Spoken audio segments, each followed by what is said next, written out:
নমস্কার। আজ শিব সরোদয় রহস্যের চতুর্থ পর্ব।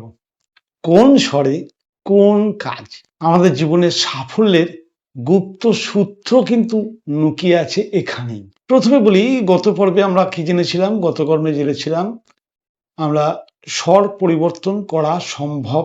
স্বর পরিবর্তনের 5টা গুপ্ত কৌশল সম্বন্ধেও আমরা জেনেছিলাম। যে স্বর নিয়ন্ত্রণ করে সে নিজের ভাগ্যকে নিয়ন্ত্রণ করতে পারে, এটাও আমরা জেনেছিলাম। আর শেষে দেবাদিদেব মহাদেব বলেছিলেন সব স্বর সব কাজের জন্য নয়।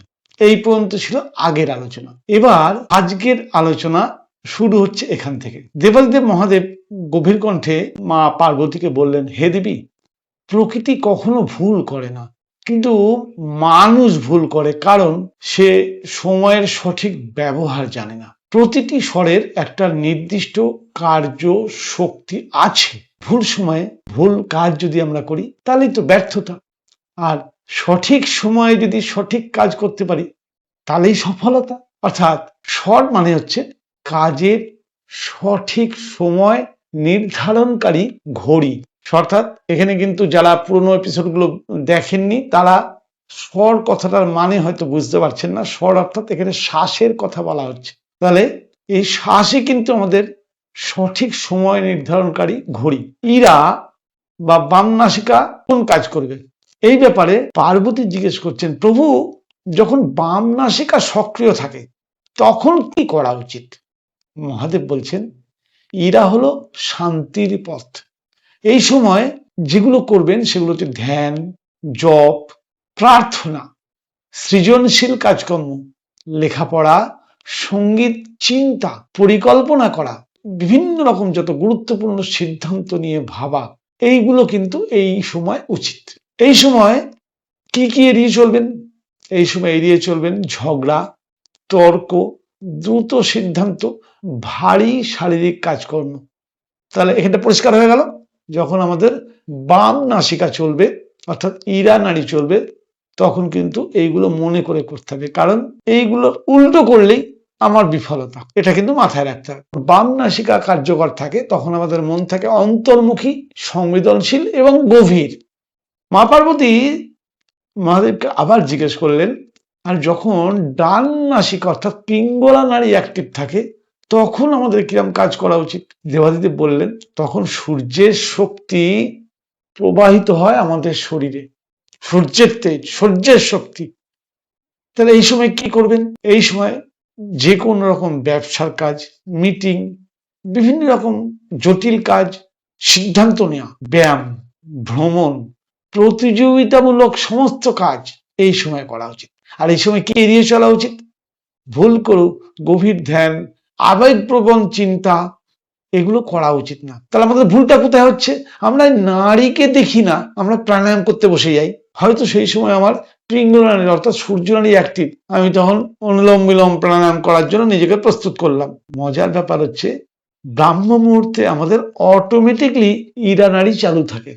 পরীক্ষা করে দেখুন। আর যার জন্যই ব্রাহ্ম মুহূর্তে প্রাণায়াম সবচেয়ে বেশি কার্যকরী, আর ওই জন্যই দুপুরবেলা প্রাণায়াম করতে নেই, কেন দুপুরবেলা সূর্য নাড়ি বেশি অ্যাক্টিভ থাকে। এই সূক্ষ্ম ব্যাপারগুলো যদি আমরা না বুঝি তাহলে আমরা কি করে প্রাণায়াম করে উপকার পাবো?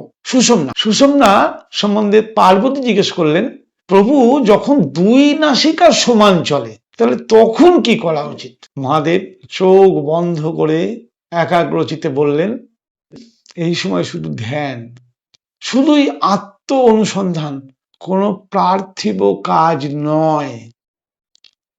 কারণ এই সময় আমাদের ভেতরে যে যোগী ভাব বা ব্রহ্মের সাথে আমাদের আত্মা একাত্ম হয়, যার জন্যেই এই সুষুম্না নাড়িকে অ্যাক্টিভ করার জন্যেই ঋষি মুনি ঋষিরা দিন রাত অধ্যবসায় করে যেতেন। দেবী পার্বতী এবার মহাদেবকে জিজ্ঞেস করলেন, হে দেব, তাহলে ভুল স্বরে কাজ করলে কি হয়? অর্থাৎ যে সময় আমার সূর্য নাড়ি অ্যাক্টিভ সেই সময় তার বিরুদ্ধ কাজ করলে, বা যে সময় আমার চন্দ্র নাড়ি অ্যাক্টিভ তার বিরুদ্ধ কাজ করলে কি হয়? শিব গম্ভীর হয়ে গেলেন, হে দেবী, যদি কেউ প্রকৃতির বিপরীতে কাজ করে তাহলে ফলও তো বিপরীত হবে। উদাহরণস্বরূপ, পিঙ্গলা চলাকালীন অর্থাৎ সূর্যনারী চলাকালীন যদি কেউ ধ্যান করে তাহলে মন অস্থির হবে, ধ্যানে মন বসবে না। ইরানারী চলাকালীন কেউ ঝগড়া করে তাহলেও সিদ্ধান্ত ভুল হবে, কারণ তার ঝগড়া করার ক্ষমতা, ভাষা, শক্তি যোগাবে না। এবার গল্প এগোতে থাকে। পার্বতীর চোখে মুখে একটা অলৌকিক দীপ্তি। পার্বতী আনন্দে বললেন, প্রভু তাহলে যদি কেউ সবসময় সঠিক স্বর অনুযায়ী কাজ করতে পারে তাহলে সে কি সবসময় সফল হবে? শিব মৃদু হাসি হেসে বললেন, দেবী যে স্বরকে বুঝে নেয় সে কিন্তু জীবনের 50% জয় তখনই করে ফেলে। কিন্তু আরো গভীরে একটা রহস্য আছে দেবী, যা জানলে মানুষ ভবিষ্যৎকেও অনুভব করতে পারে। হঠাৎ আকাশে একটা আলোর ঝলকানি, সেই সময় বৃহৎ বিদ্যুৎ চমকানোর আওয়াজ, যেন সময় নিজেই দেবাদিদেব মহাদেবের কথা শুনে কেঁপে উঠেছে। এই পর্যন্তই আজকের গল্প। আগামী পর্বে আমরা জানবো স্বর দেখে কি ভবিষ্যৎ জানা যায়, কোন লক্ষণ থেকে বুঝবেন কি ঘটতে চলেছে, শ্বাস কি সত্যিই ভবিষ্যতের সংকেত দেয়। তাহলে স্বর দিয়ে ভবিষ্যৎ জানা, প্রাচীন যোগীদের যে গোপন শক্তি, সেটা নিয়ে আলোচনা করব আগামী পর্ব 5-এ। সঙ্গে থাকুন, বেশি করে শেয়ার করুন। শ্বাসের রহস্য না বুঝলে, স্বরবিজ্ঞান না বুঝলে বা শিব স্বরোদয় না জানলে প্রাণায়াম যারা করতে চান বা প্রাণায়াম যারা শিখতে চান বা প্রাণায়ামের সুফল পেতে চান, সুফল পাবেন না। কারণ সেটাই দেবাদিদেব মহাদেব স্বর বিজ্ঞানে বিশ্লেষণ করে গেছে। আমি প্রতিদিন ধারাবাহিকভাবে প্রতি মঙ্গলবার সকাল 6টায় আপনাদের জন্য নিয়ে এসেছি ছোট পর্বে সহজভাবে ধীরে স্বর বিজ্ঞানের বিশ্লেষণ। নমস্কার, আগামী পর্বে আবার দেখা হচ্ছে।